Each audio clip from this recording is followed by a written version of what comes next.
people in Canada are even living.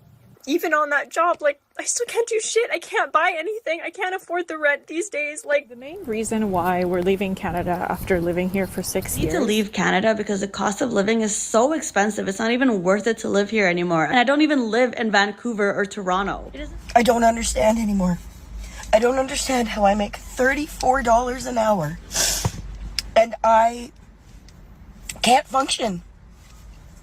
I can't function. I can't pay my bills. Canada ਦੇ ਵਿੱਚ ਲੋਕ ਆਉਂਦੇ ਨੇ ਇਮੀਗ੍ਰੈਂਟ ਹੁਣ ਇੱਥੇ ਆਉਂਦੇ ਆ ਜਿਹੜੇ ਇੱਥੇ ਆ ਕੇ ਕਹਿੰਦੇ ਆ ਵੀ ਅਸੀਂ ਗਲਤੀ ਕਰ ਲਈ people are starting to regret it ਤੇ ਅੱਗੇ ਨਹੀਂ ਇੰਨਾ ਕਦੇ ਸੋਚਿਆ ਸੀਗਾ People who come to Canada may not be finding it here. New numbers show roughly 1 in 6 immigrants leave. It's raising the question, is Canada no longer a dream destination for new? अस्सलाम वालेकुम भैया, मैं हूँ Rehan Canada से। उम्मीद है आप लोग सब खैर खैरियत से होंगे।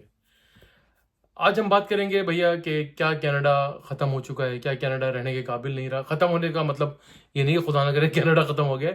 मकसद ये कि क्या कनाडा में जो लोग नए आ रहे हैं, जो लोग आए हुए हैं, क्या वो अब क्या प्लान कर रहे हैं, क्या सोच रहे हैं। यहाँ के इकोनॉमिकल हालात, यहाँ के जो यहाँ पर अचानक से ये कि डेपुटेशन का सिलसिला शुरू हुआ है इंटरनेशनल स्टूडेंट्स को लेकर, और इन चीज़ों को अदर लाइक वर्क परमिट और इन चीज़ों को लेकर, LMI को इसको लेकर, और बहुत सारे जो हैं सर्कमस्टांसेस है जिसकी वजह से यहाँ पर जो है हालात दिन ब दिन जो है वो चेंज होते जा रहे हैं। लोग बहुत ज़्यादा परेशान हैं, पैनिक में हैं, क्या करें क्या ना करें, क्या कनाडा में रहें, क्या कनाडा में स्टे करना हमारे लिए फीजिबल है, सूटेबल है, क्या आगे चल के कुछ हालात बेहतर होंगे। तो ये सब चीज़ें बहुत ज़्यादा जो है लोगों को पैनिक कर रही हैं। और इसमें जो नंबर 1 जो यहाँ पर जो सबसे बड़ा जो प्रॉब्लम ये आ रहा है कि स्टैट्स क्या कह रहे हैं कि स्टैट्स ये कहते हैं कि भाई लास्ट ईयर जो कनाडा का प्लान था कि वो 4.5 लाख लोगों को इमिग्रेंट करना था, 4.5 लाख लोगों को, और इस साल उन्होंने वो कम करना शुरू कर दिया। 4.5 लाख लोगों में से जो लोग आए उनमें से 5 साल का जो अगर आप डाटा निकालें तो उसमें से तकरीबन 1 लाख लोग वापस भी चले गए। अच्छा, ये साइकिल चलती ही रहती है, लोग आते रहते हैं जाते रहते हैं। मैं इसको कभी सीरियस नहीं लेता था, लेकिन अब कुछ चीज़ें जो है इस तरीके से हो रही हैं कि लोगों को बहुत ज़्यादा परेशानी हो रही है। क्यों लोग वापस चले जाते हैं, क्यों लोग यहाँ पर नहीं रह पाते, क्या उनके लाइक ऐसी वजूहात हो जाती हैं कि जिनकी वजह से उनको जाना पड़ जाता है। नंबर 1 उनका जो प्रॉब्लम आ रहा है यहाँ पर वो जो है वो हाउसिंग क्राइसिस का आ रहा है। हाउसिंग क्राइसिस यहाँ पर डे बाय डे जो है यहाँ पर हालात जो है ना बहुत अजीब से होते जा रहे हैं। लाइक बेसमेंट्स के अगर आप रेंट्स लें तो वो तकरीबन 2000 के ऊपर चले गए एवरेज की। अगर 2 बेडरूम की बेसमेंट के ऊपर जाते हैं, जो आपको पता है कि बेसमेंट की एक लाइफ बहुत ही एक बिगनर्स के लिए तो अच्छी हो सकती है, लेकिन इन अ लॉन्ग रन वो आपके लिए कोई सूटेबल नहीं होती है, वो इतनी हेल्दी भी नहीं होती है।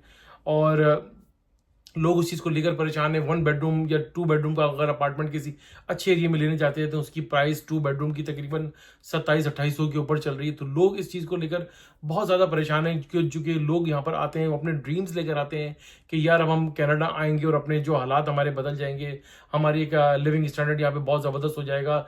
बैक होम से आते हैं, जाहिर सी बात है, सारी कुर्बानियाँ, सारे सब चीज़ें अपनी वाइंड अप करके आते हैं, और वो ये सोचते हैं कि यार बस अब जो कुछ भी है वो कनाडा में ही है। लेकिन जब यहाँ आते हैं, यहाँ पे घरों की प्राइसिंग देखते हैं, यहाँ पर हालात देखते हैं, यहाँ पर ग्रॉसरीज देखते हैं, तो वो एक अजीब शॉक के अंदर चले जाते हैं इवन यहाँ पर।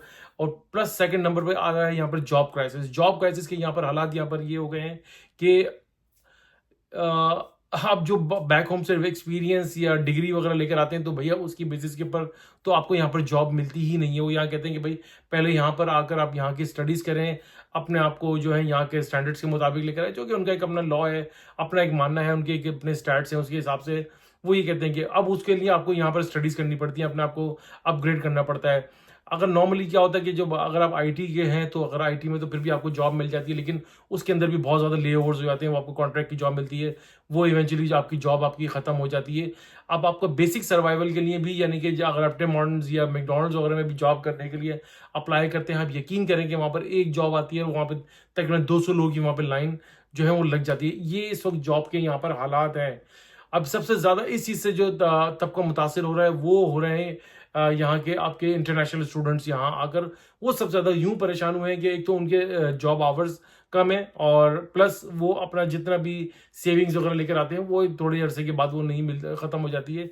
उसके बाद जो है उनको क्या नाम है, उसके बाद वो जॉब के लिए निकलते हैं और वो जॉब क्राइसिस उनको फेस करना पड़ता है। तीसरा यहाँ पर आता है आपका हेल्थ का प्रॉब्लम। यहाँ पर यकीन करें कि यहाँ पर सिवियर किस्म का प्रॉब्लम है, डॉक्टर से आपको अपॉइंटमेंट लेने में बहुत प्रॉब्लम होती है, इमरजेंसी में चले जाएँ तो यहाँ पर आपको, अगर आप अल्लाह ना करे रात के 11 बजे गए तो सुबह के 11 बजे ये वापस आएँगे और आपका नंबर उसमें आ जाए तो वो भी बड़ी बात है। और इसमें ये भी कहा जा रहा है कि एक मैं आई डोंट नो एक केस भी पढ़ रहा था कि वहाँ पर एक इमरजेंसी में एक बंदे की डॉक्टर तक वो पहुँचे नहीं और उसकी डेथ हो गई। और यानी कि एक अजीब सा एक जब आपके जो ड्रीम्स हैं वो बिल्कुल जो है वहाँ पर आपको क्या नाम है इसका, वो पूरे होते हुए नहीं नजर आते, इसलिए फिर लोग प्लान करते हैं कि यार हम क्या करें, या फिर हम यूएस की तरफ चले जाएं, यूएस में फिर भी आपको अपॉर्चुनिटीज मिलती हैं, या फिर वो कोशिश करते हैं कि भाई हम यूएई चले जाएं या यूरोप की तरफ चले जाएं। ये एक अजीब सा एक साइकिल है, अजीब सा एक जो है प्रॉब्लम लोगों के अंदर आ गया कि वो कहीं मुतमईन ही नहीं हो रहा है, कहीं सेट नहीं हो पा रहा है, क्योंकि देखिए क्राइसिस पूरी दुनिया में ही चल रहा है। तो अब मैं इसके बारे में क्या कह सकता हूँ, या तो आप पूरी स्टडी करके आए, लोग स्टडी करके नहीं आते, उसमें सबसे बड़ा कसूर भी यहाँ का इमिग्रेशन कंसल्टेंट्स हैं, जो एजेंट्स या आपके बैक होम में बैठे हुए, वो आपको ऐसे ड्रीम्स दिखाते हैं कि बस आप वहाँ पहुँच जाएं, वहाँ पहुँच कर बस आपके लिए जॉब्स भी खड़ी हैं, आपके लिए गाड़ी भी खड़ी है, आपके लिए घर भी खड़ा है।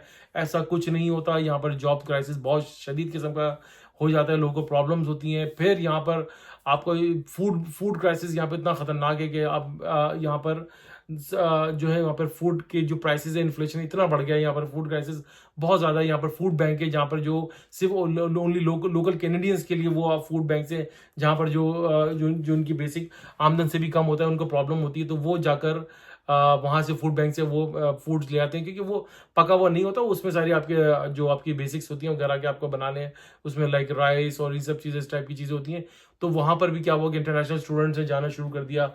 तो अब फूड बैंक वालों ने ये कहा है कि भाई हम इंटरनेशनल स्टूडेंट को ये नहीं कर सकते, क्योंकि 15-20% उनकी वजह से हमारा बर्डन बढ़ गया, हमारे पास इतना स्टॉक नहीं होता जितना ये लोग यहाँ पर आ जाते हैं, क्योंकि उनका मानना है ये लोग जीआईसी लेकर आते हैं, इनके पास पैसे होते हैं। ये ऑफर तो सिर्फ और सिर्फ ये फैसिलिटीज़ यहाँ के लोकल्स के लिए, जिनके पास बहुत ज़्यादा प्रॉब्लम होती है।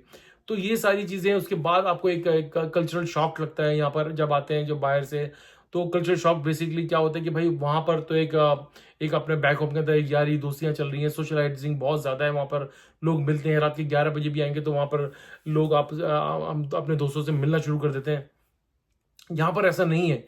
यहाँ पर लोग एक दूसरे से बिल्कुल ही बहुत कम मिलते हैं, क्योंकि यहाँ पर टाइम नहीं होता, और फिर डिस्टेंस बहुत ज़्यादा होता है। कोई ईस्ट में रह रहा है, कोई वेस्ट में रह रहा है, कोई साउथ में रह रहा है, कोई नॉर्थ में रह रहा है। तो यहाँ पर मिलना मिलाना भी ऐसा होता है कि भाई आपको महीने 20 दिन 25 दिन पहले आपको प्लान करना पड़ता है कि यार ये क्या इस दिन तुम फ्री हो तो घर आ जाओ, बैठ के डिनर करते हैं। तो इनको ये कल्चरल शॉक लगता है, वो एक डिप्रेशन के अंदर चले जाते हैं। उनको यानी कि यहाँ पर दोस्त नहीं बनते। तो उन पेरेंट्स से मेरी बड़ी गुजारिश है, और उनसे एक मौदेबाना गुजारिश ही मैं कर सकता हूँ कि भाई जब आपके बच्चे यहाँ पर पढ़ने आते हैं तो उनसे कांटेक्ट में रहा करें, उनसे फ़ोन पर बात किया करें। और जो बच्चे यहाँ पर रह रहे हैं वो भी अपने पेरेंट्स से कांटेक्ट में रहें, अपने बहन भाई दोस्तों से बात करते रहा करें, उनको यहाँ के हालात बताया करें। देखिए यहाँ पर ज़िंदगी इतनी आसान नहीं है जितनी लोग आपको ड्रीम्स दिखाते हैं, और आपको ये बताया जाता है कि भाई कनाडा में बस आप जाएं, 1 साल की स्टडीज़ करें, पीआर कार्ड लें, 5 साल के बाद बस आपकी ज़िंदगी की जो है ना वारे न्यारे हो जाएंगे। ऐसा कुछ नहीं होता। बहुत हार्ड वर्क करना पड़ता है अपनी लाइफ को ट्रैक पर लाने के लिए, अपने आप को मेंटली तौर पर फिट करने के लिए। सुसाइड अटेम्प्ट्स भी यहाँ पर काफ़ी इंटरनेशनल स्टूडेंट्स के बढ़ रहे हैं। तो ये सब चीज़ें बहुत ज़्यादा, इन सब को लेकर जो है कि रिवर्स माइग्रेशन का मैंने आपको पहले भी वीडियो बनाई थी कि लोग इसी वजह से चले जाते हैं कि यार एक मेंटली तौर पर अपने आप को बीमार फील करते हैं। डॉक्टर्स का प्रॉब्लम है यहाँ पर बहुत सारे। ऐसा नहीं कि गवर्नमेंट बहुत सारी फैसिलिटीज़ भी प्रोवाइड करती है, लेकिन समहाउ समवेयर जो है कुछ कहीं ना कहीं मिसमैनेजमेंट हुई है, जिसकी वजह से ये सारा मल्टीपल क्राइसिस यहाँ पर जनरेट हुआ है। आई होप ये सब चीज़ें बेहतर होंगी बाय द टाइम, लेकिन आप लोग अगर आ रहे हैं तो मेंटली तौर पर तैयार होकर आए। इन सब चीज़ों के लिए मेंटली तौर पर तैयार होकर आए कि भाई ये सब चीज़ों की हमें फेस करना पड़ेगा। देखिए फिर ये इस तरह के हार्डशिप्स पूरी दुनिया के अंदर जब आप माइग्रेट करते हैं तो आपको लैंड करते ही सारी सब चीज़ें आपको प्लेट में रख के नहीं मिल जाती हैं। इन सब के लिए आपको मेंटली तौर पर तैयार होना पड़ेगा। अगर आप मेंटली तौर पर मजबूत हैं, जिस्मानी तौर पर मजबूत हैं, अपने आप को तैयार कर आ रहे हैं, तो आप यहाँ पर अपनी सर्वाइवल की जंग लड़ सकते हैं, जो कि एक तवील जंग होती है। 8 से 10 साल आपको यहाँ पर सेटल डाउन होने में लगते हैं, और अगर आप उसके लिए तैयार हैं तो आप यहाँ पर अपना प्लान कर सकते हैं। अदरवाइज मैं आपको रिकमेंड नहीं करूँगा। अगर आप अपने मुल्क में बहुत अच्छे सेट हैं, आपके मीन्स वहाँ पे पूरे हो रहे हैं, आपके बिल्स पूरे हो रहे हैं, तो आप बेहतर है कि आप अपनी कंट्री के अंदर रहकर ही वहाँ पर तरक्की करने की कोशिश करें, बजाय आपके अच्छी लाइफ स्टाइल के चक्कर में आप बाहर मुल्क में आ जाते हैं और आप कोशिश करते हैं कि यार कनाडा वगैरह में, लेकिन यहाँ पर बहुत एक रूम के अंदर 8-10 लोग यहाँ पर रह रहे हैं। एक बड़ी लंबी डिबेट है, मैं बोलता चला जाऊंगा तो यहाँ पर ख़त्म नहीं होगा। तो बहरहाल मैं वीडियो अब यहाँ पर यहीं पर ही ख़त्म करता हूँ कि मैंने आपको बता दिया क्यों इस वक्त बार बार रिवर्स माइग्रेशन होती है, क्यों लिविंग कनाडा होता है, क्यों लोग यहाँ से छोड़ के जाना चाह रहे हैं। ये सब सारे हालात मैंने आपको बता दिए हैं। वीडियो अच्छी लगी तो भैया लाइक करें, सब्सक्राइब करें, बेल आइकन का बटन जरूर दबाइएगा, शेयर करना ना भूलिएगा। दुआ दीजिए, दुआओं में लीजिए, दुआओं में बड़ी ताकत है। सदका खैरात चैरिटी करते रहा कीजिए, आपको बड़ी बड़ी परेशानी और आफत से बचाती है। इंशाल्लाह ताला नेक्स्ट व्लॉग में फिर हाजिर होंगे, तब तक के लिए अल्लाह हाफिज़।